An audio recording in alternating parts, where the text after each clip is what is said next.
بسم اللہ الرحمن الرحیم۔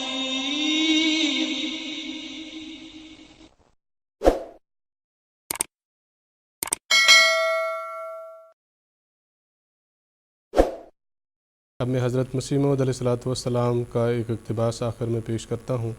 حضور علیہ السلام فرماتے ہیں، یہ دعویٰ قرآن شریف نے آپ کیا ہے کہ الیوم اکملت لکم دینکم و اتممت علیکم نعمتی و رضیت لکم الاسلام دینا، یعنی آج میں نے تمہارے لیے اپنا دین کامل کر دیا اور اپنی نعمت کو تم پر پورا کیا، اور میں نے پسند کیا کہ اسلام تمہارا مذہب ہو۔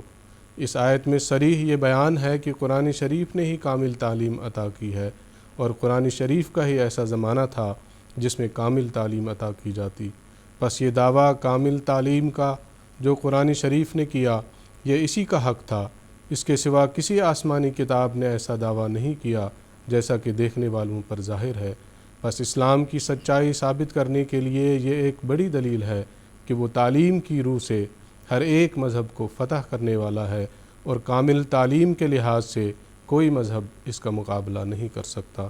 براہین احمدیہ، حصہ پنجم۔